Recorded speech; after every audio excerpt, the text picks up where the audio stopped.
Have you ever noticed that many times the heaviest part of your day starts even before you leave your home?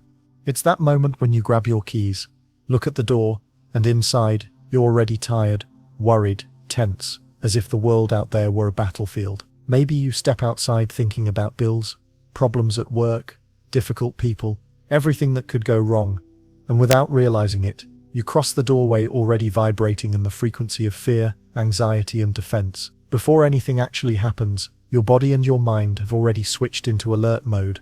Now imagine that, before you put your foot outside, you could press an invisible switch inside you, a simple gesture, just a few seconds long, that doesn't need candles, doesn't need a complicated ritual, doesn't need anyone to see it, just two words you say to yourself, silently or in a low voice, that instantly change the way you show up in the world. It's not magic, it's direction of consciousness. Because, whether you like it or not, you never leave your home neutral. You always walk out carrying an intention, even if it's unconscious, to protect yourself, to please others, to hide, to control, to prove something to someone. And this silent intention is exactly what will shape the situations you attract, the way you react, and the way you interpret everything that happens. Great spiritual masters understood that before any action, there is always a sacred moment of inner choice, a nearly invisible instant between holding the doorknob and turning it, when you can decide which energy you will take with you as you cross that door. Paramahansa Yogananda spoke precisely about this, about the importance of aligning your mind and heart with something higher before stepping into the world. It's not about running away from reality, but about tuning your vibration so that you're not just pushed around by events, but guided by a greater consciousness. And this is where these two words come in. Two words that act like an internal password, a powerful reminder of who you are, and of the kind of energy you choose to carry as you walk out your door. But before I reveal what these two words are, you need to understand what is actually happening to your energy when you cross that threshold, inside, in your mind, and in your emotional field. When you step outside your home, it's not just your body walking out. Your whole story walks with you.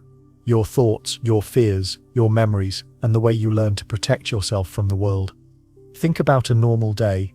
Yesterday you argued with someone at work. Today, as you grab your keys, that scene comes back into your mind. You imagine what that person might be thinking about you, you anticipate new criticism, you rehearse answers in your head. Before you even leave, your body has already tightened, your chest has closed, your breathing has become shallow. Nothing has happened yet. But inside, you're already at war. Psychology calls this anticipation. Your mind doesn't react only to what is happening now, but to what it believes is going to happen. It takes old experiences, mixes them with your fears, and projects all of that onto today. It's like wearing emotional glasses. If the glasses are made of fear, everything outside looks threatening. If they're made of distrust, everyone seems dangerous. If they're made of guilt, every look feels heavy. Now, add your body into this. When you go out tense, with your shoulders raised, your jaw tight, your eyes suspicious, your nervous system receives the message, we are in danger. Your body goes into defense mode, even if no one has attacked you. This is what I call your energy field, the combination of what you think, what you feel, and how your body responds.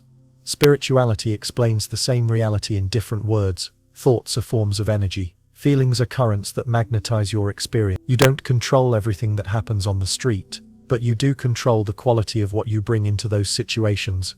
That is exactly what masters like Paramahansa Yogananda taught. Yogananda didn't talk about energy as something vague. He spoke very concretely. The mind has power. What you think repeatedly, you strengthen. What you feel intensely, you project into the environment around you. He insisted on something simple and profound. Before you act, align yourself with the divine within. Before you speak to the world, speak to your own consciousness.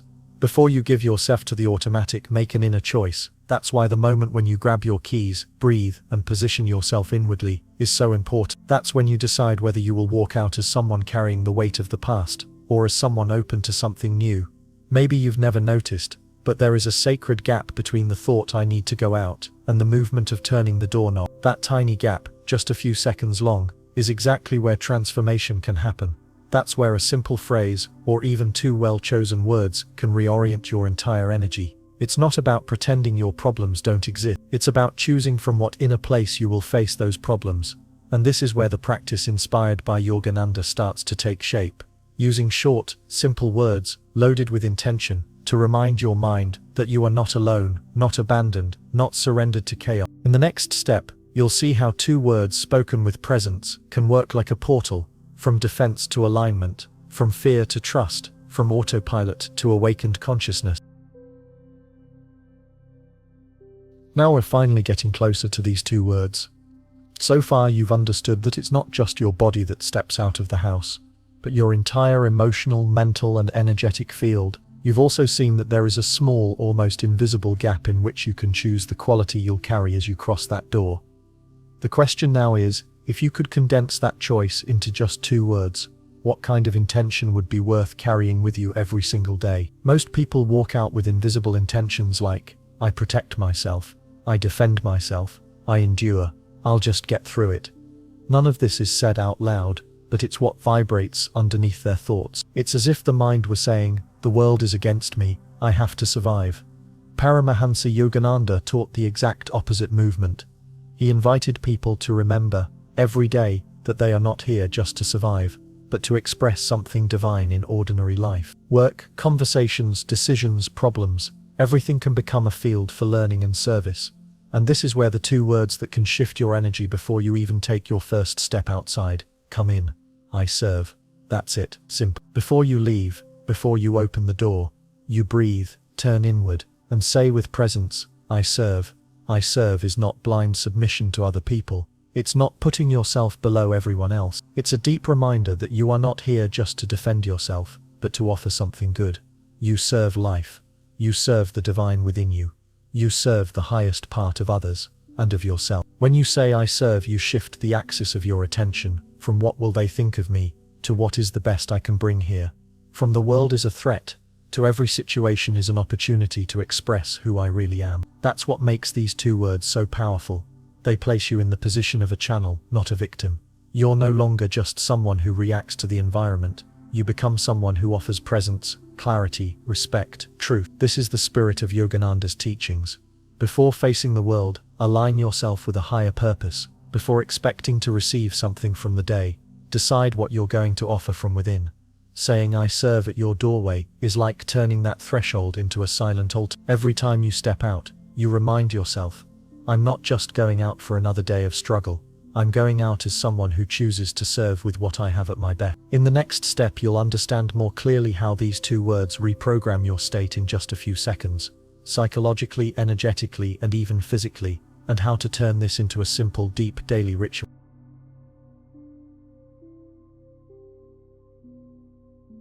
When you say I serve, you're not just saying something nice. You're giving a direct command to your mind, to your body, and to the energy you radiate without noticing. Psychologically, these 2 words work like a focus adjustment. Before them, your attention is usually on yourself as someone under threat. What if it goes wrong? What if they judge me? What if I'm not enough? When you say I serve, the focus shifts from me against the world to me in favor of life. Your mind automatically starts looking not only for what can hurt you, but also for where you can contribute, learn, grow. It's like switching from the lens of vigilance to the lens of purpose. Psychology calls this priming. What you say to yourself before a situation prepares the kind of reality you're going to see. By repeating I serve, you're telling your brain, look for meaning, not just threat. Look for opportunity, not just danger. In your body, something very concrete happens as well. When you're focused only on self-protection, your shoulders rise, your breath becomes shallow, your chest collapses. When you remember I serve, your posture naturally opens a bit more, your chest expands, the air flows more freely. You're not going to a battlefield, you're going on a mission. And that changes how your muscles, your gaze, and even the tone of your voice organize themselves. Spiritually, I serve takes you out of the narrow center of the ego and connects you with something greater. Instead of stepping out asking, what will the world give me? You walk out offering, may I be a channel for the best in me. That's exactly what Yogananda taught over and over again. Offer your actions to the divine, to your highest self. When your day becomes a form of service, even small tasks gain a different light. To keep this from staying just as an idea, you can turn these 2 words into a very simple ritual, just a few seconds long before you open the door. It works like this. You walk to the exit, place your hand on the doorknob, and instead of rushing out on autopilot, you pause for a moment. You take a deeper breath in, feeling the air reaching your chest. On the inhale, you think, I. On the exhale, calmly, you complete, serve. You repeat this 3 times without hurry. The first time you just feel your body. The second time you let the phrase sink into your chest, as if you were remembering who you really are. The third time you imagine yourself walking into the day as someone who carries light, clarity and presence, even in difficult situations. All of that in under a minute. It's not a spiritual show, it's an inner adjustment. If you do this every day, your front door stops being just a physical passage and becomes a point of alignment. You learn to stop walking out fractured inside and start walking out available. And from there, these 2 words quietly begin to reorganize the situations you attract, the conversations you have, and the choices you make. Now that you know what the 2 words are and how to use them before leaving your home, a very practical question appears. Okay, but how do I keep that energy during the day when everything starts happening at once? Because you know how it goes. You walk out aligned, you breathe, you say I serve, you cross the doorway calmly. Then the traffic comes, that irritating message arrives, an email brings a problem, someone answers you harshly, a plan suddenly changes. Within a few hours you've completely forgotten the phrase, you're back on autopilot, and that's okay. No real spiritual practice exists to be perfect. It exists to be remembered. Paramahansa Yogananda taught this very clearly. The mind will get distracted, it will get lost, it will identify with problems, it will slide back into old habits. The point is not to never fall, it's to learn how to return to your center more quickly.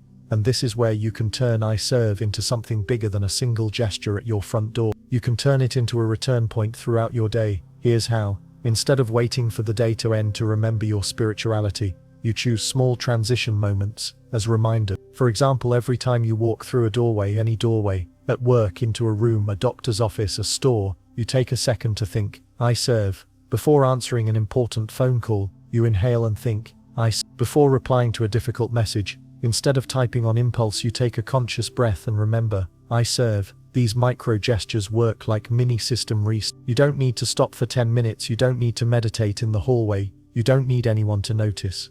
It's silent, internal, yet deep. Psychologically, you're creating triggers of awareness. Each door stops being just a physical passage and becomes a reminder. Each difficult conversation becomes an invitation to ask yourself, will I react from fear or from my intention to serve? Spiritually, you're training something even more valuable. The understanding that your relationship with the divine is not limited to a single moment of prayer, but walks with you in real life, in the middle of noise, deadlines and imperfections. Of course you will forget. There will be days when you rush out of the house, walk through 10 doors without remembering anything, answer from a heated place, and get lost in autopilot. But it only takes one moment of remembrance to pick up the thread again. Maybe it's in the bathroom, looking at yourself in the mirror, maybe at a red light, maybe in the elevator, alone, for a few seconds. In those moments you can simply close your eyes for a second, inhale and quietly repeat, I serve, I serve, I serve. Not as guilt for forgetting, but as a return. You're not starting from zero each time. You're deepening the same path. The practice inspired by Yogananda is not about becoming a perfect being, always calm, always enlightened. It's about learning to remember, in the middle of chaos, that you're not here only to defend yourself, but to express a higher consciousness in every situation life brings you. No próximo passo. Você vai ver exemplos bem concretos de como usar eu sirvo em situações específicas, uma reunião tensa, uma conversa difícil com alguém próximo, um momento de decisão importante em que o medo parece falar mais alto do que a sua verdade. Let's make this even more concrete. Think about 3 very specific moments when your energy usually falls apart: a tense meeting, a difficult conversation with someone close, and an important decision that scares you.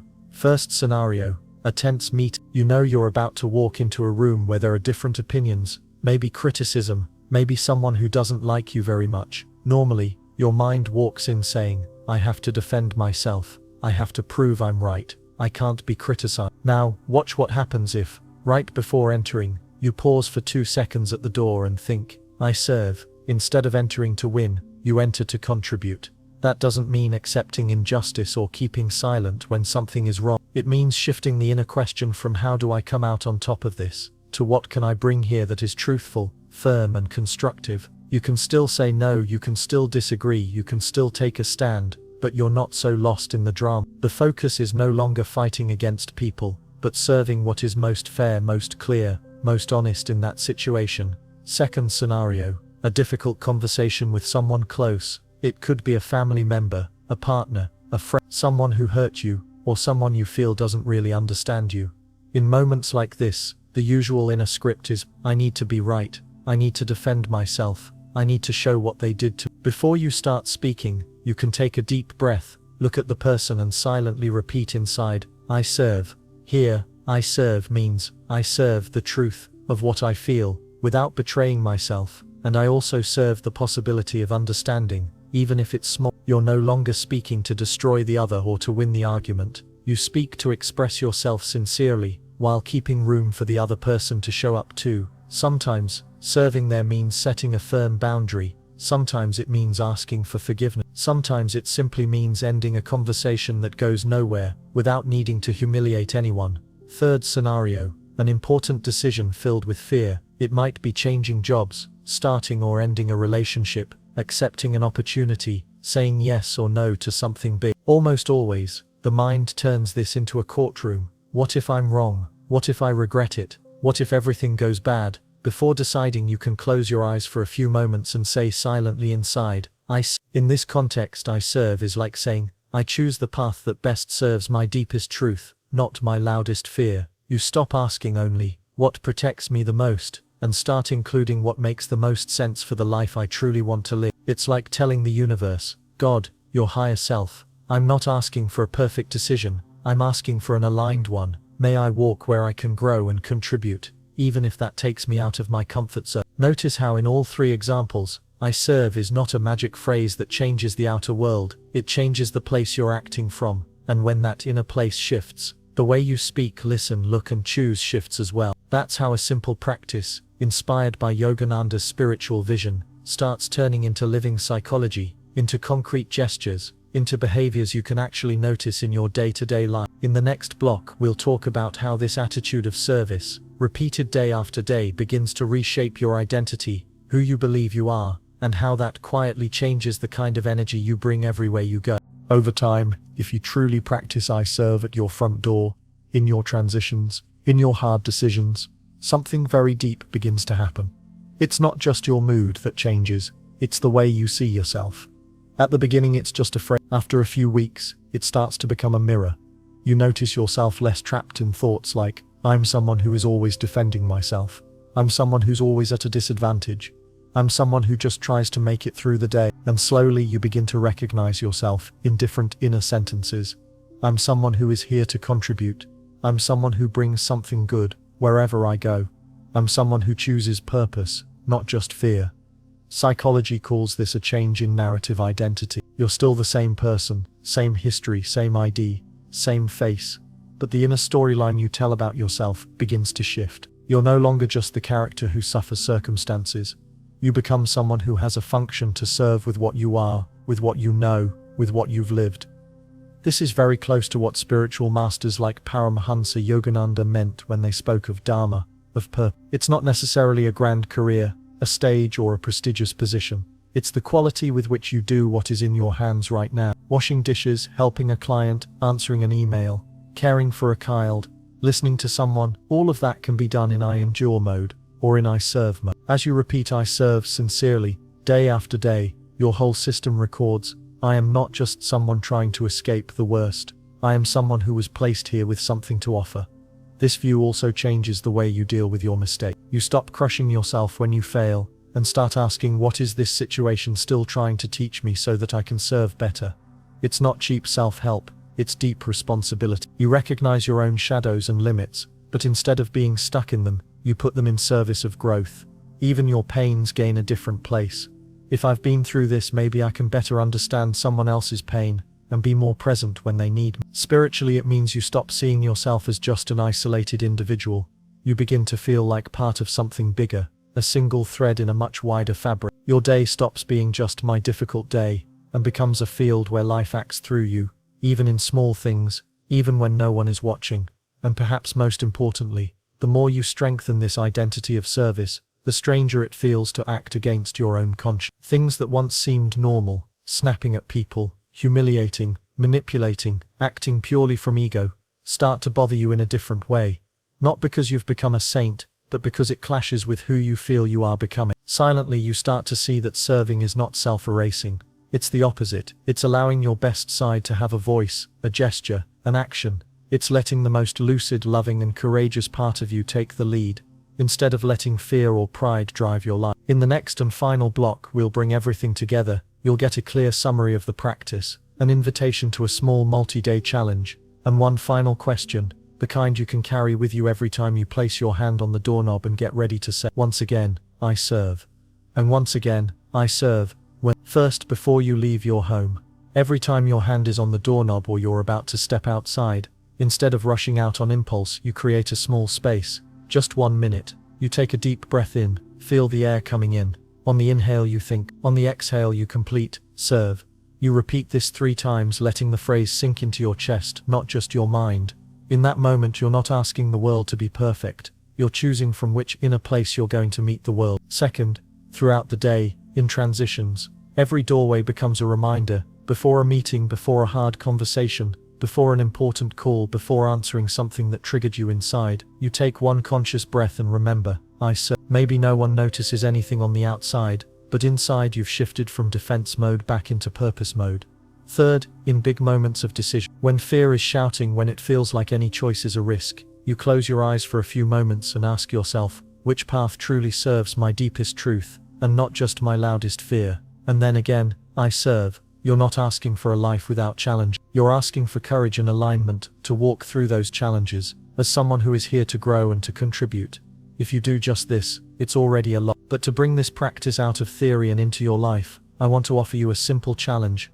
For 7 days, choose consciously to live with this phrase every day before leaving your home. Pause at the door, breathe, and say 3 times with presence, I serve. At least 3 times a day at any doorway or transition moment. Stop for a few seconds and silently repeat, I serve. In at least one important decision or conversation during the week before acting, ask yourself what truly serves your truth, and not just your After those 7 days, observe, how do you walk through your day? How do you speak to people? How do you react to the unexpected? Maybe nothing magical happens on the outside, or maybe it does, but something will certainly change in the way you enter each situation. That is the core of what Paramahansa Yogananda taught. Outer life reflects inner life.